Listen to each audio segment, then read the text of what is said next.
I guess the enemy team has definitely pulled back.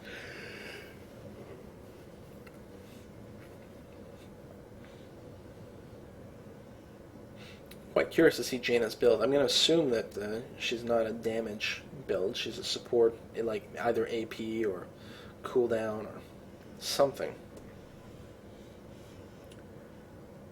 There, wow, Zillion almost went down. So right now, Zillion cannot defend this. Cho'Gath is below half health, which is still a lot on a Cho'Gath, but not that much. As soon as they get a minion wave here, they're going to be able to put a serious hurt down on the tower. Twitch is nearby. Shaco's nearby. Okay, that's a little too much because they've got two very squishy characters. And Squishy is okay. Squishy on Squishy is okay, but the friendly Squishies cannot put out enough DPS to counter Shaco and Twitch, and they're just too likely to die before Olaf can finish them off.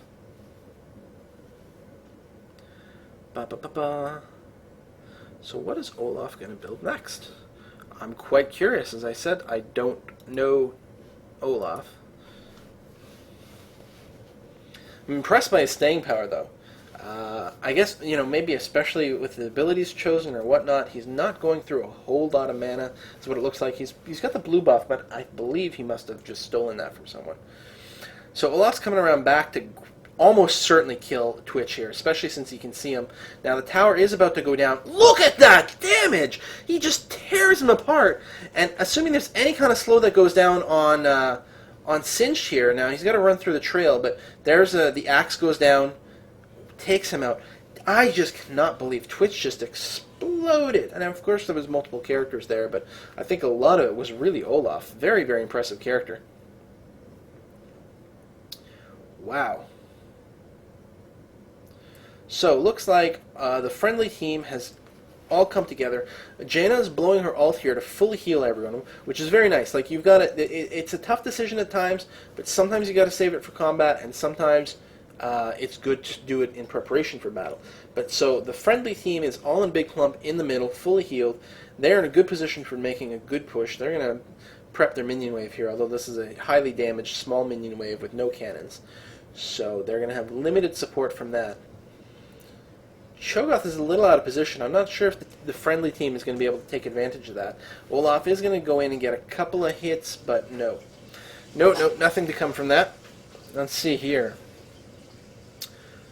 A lot of back and forth. This is always a difficult moment because both teams are jockeying for position, looking for a good opportunity to initiate. Now it's interesting, Twitch just left, which could make this a 4v5 fight. A couple of them are pretty damaged. There's Twitch. I was going to say, if he comes back, if he tries to come back from behind or anything like that, he is going to get severely screwed by Oracles. Now at this point, I'm sure they know Oracles is present, so he's going to try to react. So Shaco's on that half health. If they're going to be able to get him in any way, if they can snipe him, that would be enormous. There's Shaco, and he gets obliterated. Yeah, that was... I knew that was going to happen. I could just see it happening. Shaco, if he was going to participate in a fight, should have stayed out until it was, like, way, way into it. And it would have been hard for people to switch targets. And even then, you're asking a lot. Looks like Singed has a Guardian... Oh, no, not a Guardian Angel. That's almost certainly a Zillion ultimate. Now, Zillion's a little out of position here, and Singed is definitely low. They are definitely at risk of a tower dive here with the minions. They're not going to be able to defend. They're going to have to pull back. Jaina hits Singed with a tornado. Now, Zillion's able to do a really good job of keeping the creep waves down. Yeah, like one bomb goes off, kills the creep wave, so they're forced to tank the tower a little bit. If they really push it, they can definitely get the tower down here. Yeah, wow, look at the damage. Now, Twitch has showed up, and he put severe hurt on Olaf. Looks like he did use his expunge, and it wasn't quite enough. One more auto attack is all it would have taken, but he's able to escape. Very nice. Looks like we're going for some lifesteal of some kind. Yeah, that makes sense. You know, hard healing melee, you're going to be able to get a lot of health back.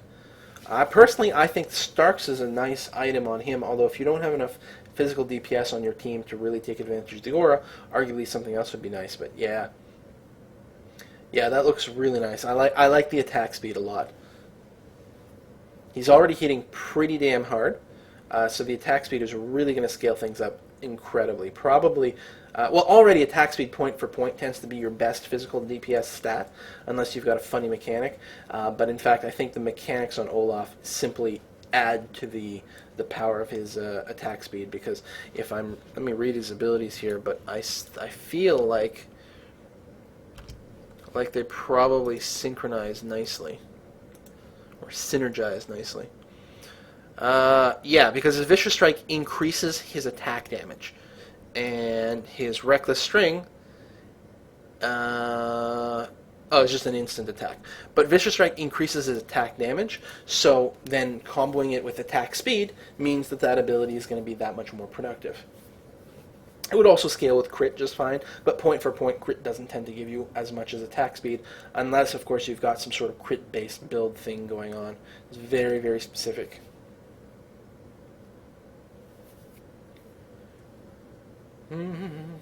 So I think at this point, Purple Team is definitely on the ropes. Looking at the time here, there's not a whole lot left, a few minutes left, so they haven't given up yet. Cho'Gath comes from behind along with Singed. Cho'Gath got a Guardian Angel, that's interesting, but he's definitely not, they're not going to focus fire him anyway.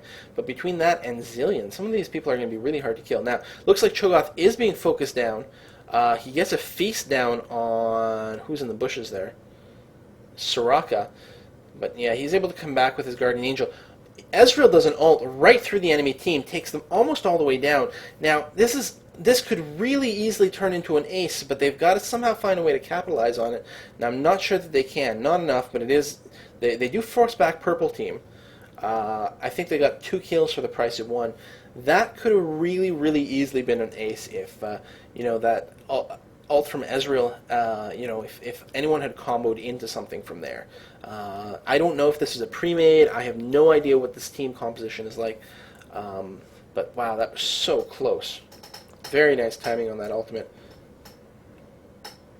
I gotta assume that Ezreal may be ability power. Looks like one of his skill shots did quite a bit of damage there. I think his W skill shot. I'm not sure, the big wave thing. And that is AP based. I believe his Q is attack damage based. So Cinch is quite low. Now he is able to throw Soraka in range of a tower, but it is going to cost him his life. And Twitch as well. Although Twitch gets Ezreal for it. And he actually gets him first. So presumably that exchange was worthwhile. I don't know.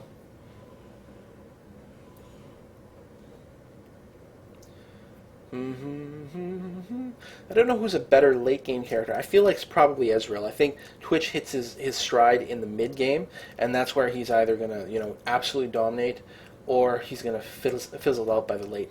Whereas Ezreal really scales well with a lot of AP or attack speed, hybrid stuff. There's really quite a few options on him, and I think they all scale really well with items. Looks like Jaina's packing Cleanse, I think, maybe. Seems to have shrugged off the time bomb quite effectively.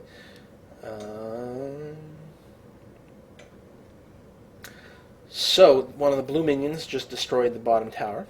Their Cho'Gath is down there to try to defend, which is good, because it means he's not up here to participate in this fight.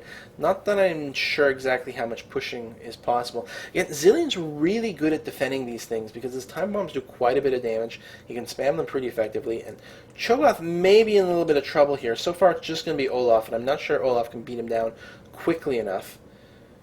His true damage does do quite a nice amount to Cho, because Cho seems to have some armor.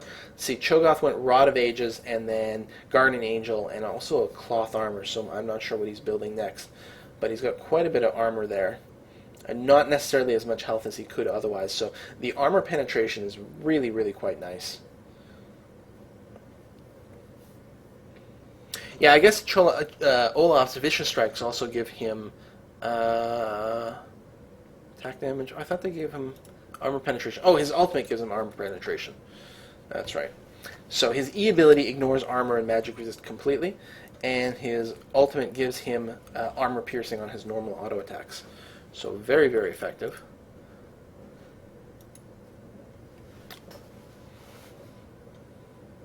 Wow, look at him just take this dragon. The lifesteal that he's got from his item, the lifesteal that he's got from some of his abilities, the fact that he's low and dealing tons of damage, nice attack speed. Can't quite make out the damage, but I believe it's over 200, maybe 220 range. That's pretty nice.